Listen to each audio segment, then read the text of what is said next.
tanda tanya besar pada pembahasan saya hari ini.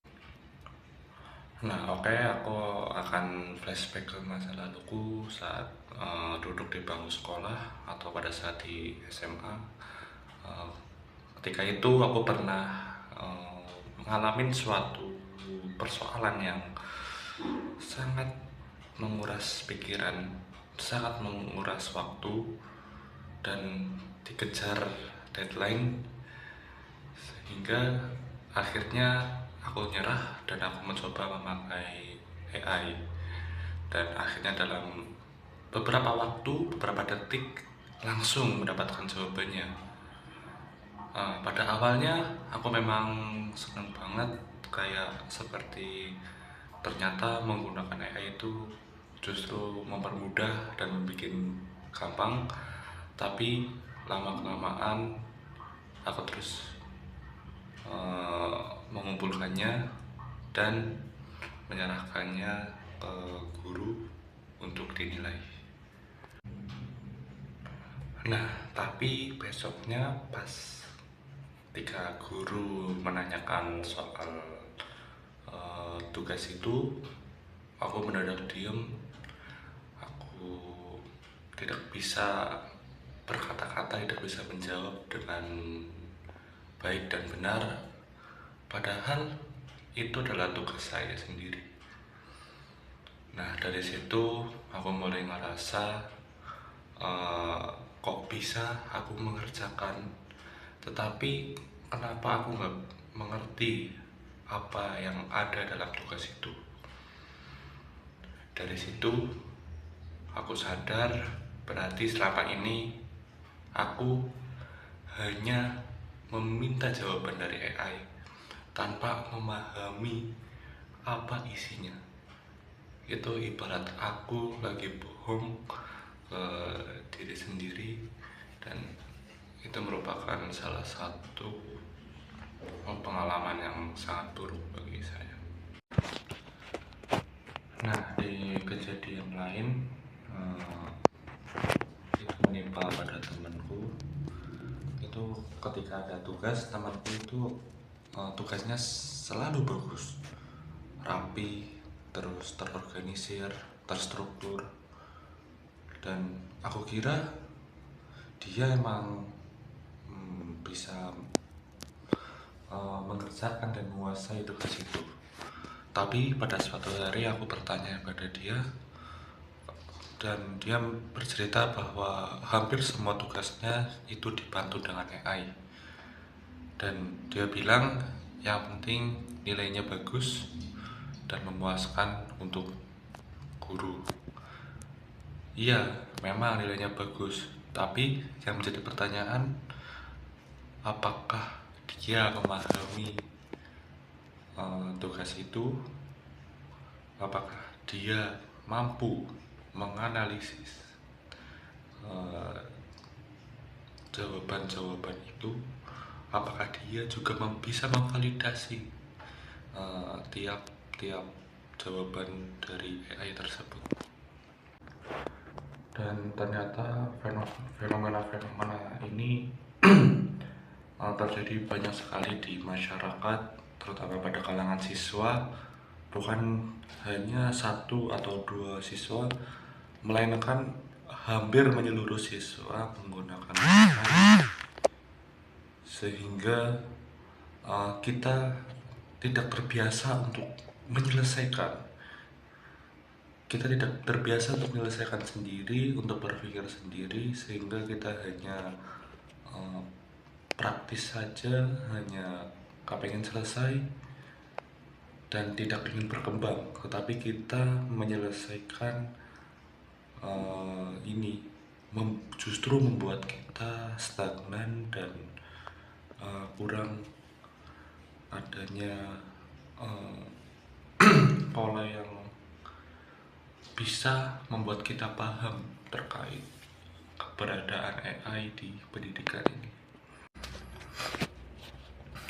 Padahal sebenarnya AI itu merupakan alat yang membantu kita, alat yang bisa menangani kita untuk kita mengerti materi yang belum dipahami, bisa menjelaskan ulang dengan cara yang sederhana, atau membantu kita melihat point of view atau sudut pandang yang berbeda.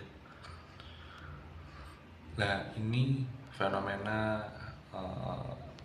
menjadikan AI sebagai guru tambahan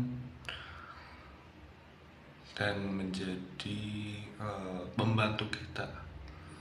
Itu jika kita menggunakan AI dengan baik dan benar, tanpa adanya ketergantungan yang sangat-sangat masif.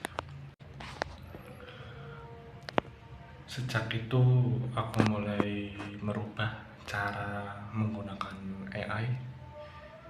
Nah, yang dulu itu aku hanya menjiplak, tapi sekarang aku ketika menanyakan satu ke AI, aku nggak langsung menyomot atau mengambil secara mentah-mentah.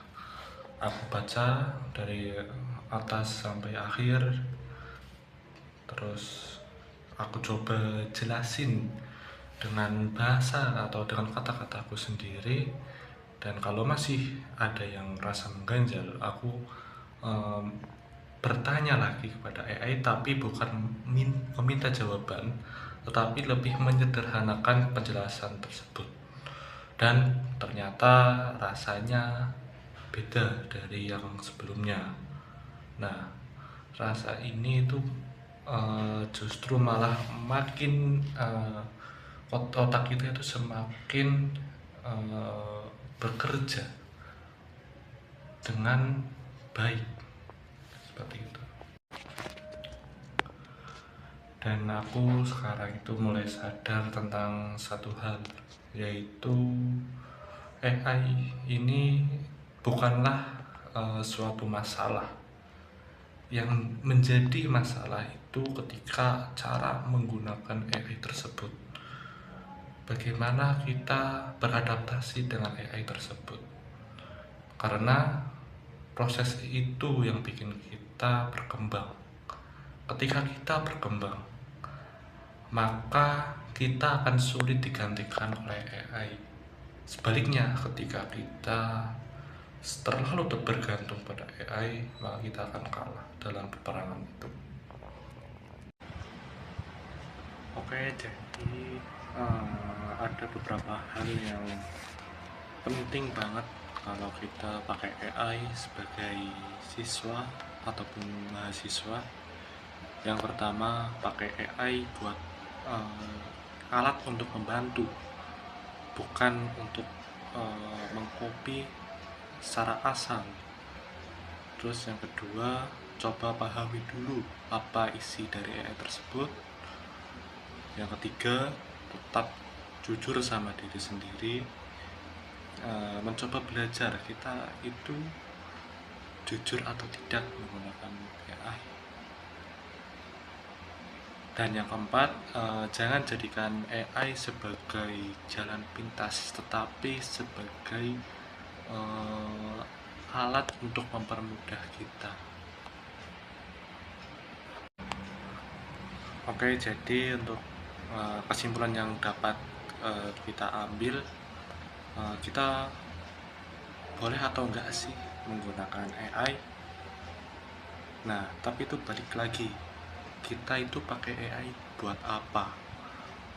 Terus mau buat kelihatan pintar atau untuk berkembang? Karena pada akhirnya yang membantu kita itu bukan AI, tapi seberapa kita paham tentang isi dari materi atau pembahasan-pembahasan yang berasal dari diri sendiri tanpa melibatkan siapapun. Oke, mungkin itu yang dapat saya sampaikan sebagai tugas dari LDK dari saya, Al Burhanuddin. mengucapkan permohonan maaf apabila banyak kesalahan. Akhir kata, wassalamualaikum warahmatullahi wabarakatuh.